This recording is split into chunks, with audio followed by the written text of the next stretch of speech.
अच्छा, आज हम बात करेंगे इंट्रासेलुलर रिसेप्टिव रिस्पॉन्स की। इंट्रासेलुलर रिसेप्टर रिस्पॉन्स,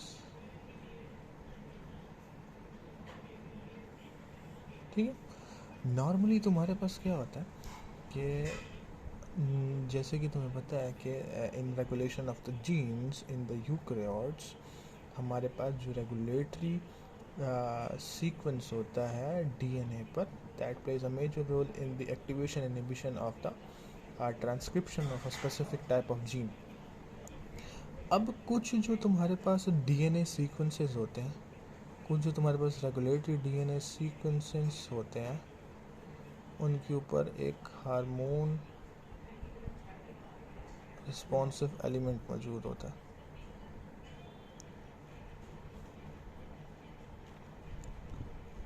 अब ये हार्मोन रिस्पॉन्सिव एलिमेंट जो होता है, ये रिस्पॉन्सिव होता है हार्मोन्स के लिए, ठीक है।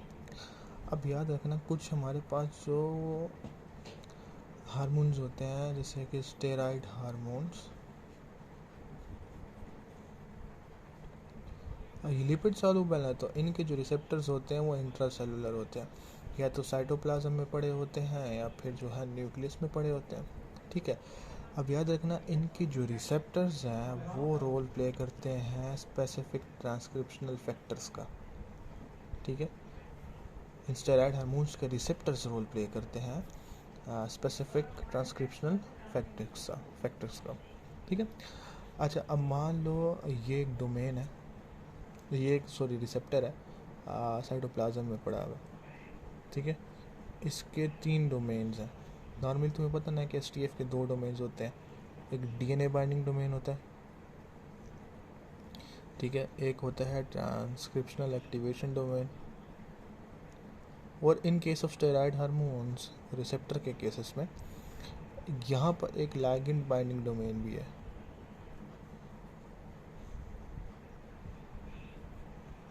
ठीक है।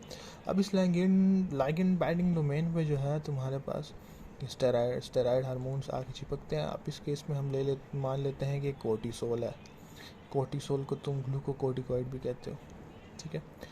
अब ये क्या क्या हुआ कि ये इसके लाइगेंड बाइंडिंग डोमेन के ऊपर आके चिपक गया, तो इसमें कुछ कन्फर्मेशनल चेंजेस होंगी, तो ये साइटोसोल से न्यूक्लियस में चला जाएगा, साइटोसोल में जाके न्यूक्लियस में चला जाएगा और इसकी डाइमराइजेशन हो जाएगी। मतलब ये एक इंट्रासेलुलर रिसेप्टर था, इधर इधर 2 इंट्रासेलुलर रिसेप्टर्स अंदर जब गए, 2 न्यूक्लियस के अंदर जब गए, तो ये दोनों जो है डाइमराइज हो गए, मतलब दोनों आपस में चिपक गए, ठीक है।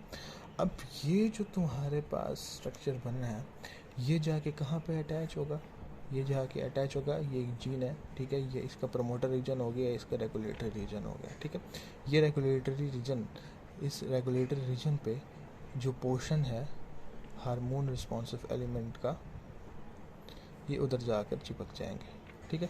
अब तुम्हें मैंने क्या बताया था, मैंने बताया था कि ये जो ये कहते हैं रिसेप्टर्स हैं, ये स्पेसिफिक ट्रांसक्रिप्शनल फैक्टर्स हैं, ठीक है। इनका लाइगेंड बाइंडिंग डोमेन तो फिल हो गया, बट इनके 2 डोमेन्स तो खुले हुए ना, यहाँ के ऊपर चिपके। एक डोमेन इनका कौन सा होगा, डीएनए बाइंडिंग डोमेन, जो कि हार्मोन रिस्पॉन्सिव एलिमेंट के ऊपर आके चिपका है, और दूसरा डोमेन होगा, एक डोमेन ये हो गया, और दूसरा डोमेन इसका होगा ट्रांसक्रिप्शनल एक्टिवेटिंग डोमेन, ठीक है। ट्रांसक्रिप्शनल एक्टिवेटिंग डोमेन में तुम्हें पता है कि को एक्टिवेटर्स आके जुड़ते हैं, और को एक्टिवेटर्स जो हैं क्या करते हैं, को एक्टिवेटर्स जो हैं क्या करते हैं, एक्टिवेट करते हैं उस रेगुलेटरी रीजन को, ठीक है। वो regulatory region in turn promoter region को एक्टिवेट करता है, इस वजह से स्पेसिफिक जीन्स की जो ट्रांसक्रिप्शन का रेट है वो इंक्रीज कर जाता है। अच्छा, अब इस केस में जो हमारे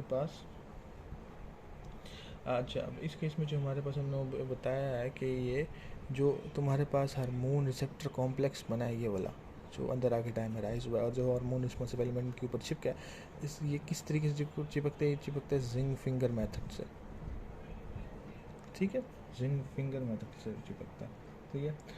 अब इस केस में जो हार्मोन रिस्पॉन्सिव एलिमेंट है वो है ग्लूकोकोर्ट रिस्पॉन्सिव एलिमेंट, ठीक है। क्या है, ग्लूकोकोर्ट रिस्पॉन्सिव एलिमेंट। तो ये सब था इंट्रासेलुलर रिसेप्टर के केस में, जीन रेगुलेशन में। तो hopefully you will like the video. Bye bye.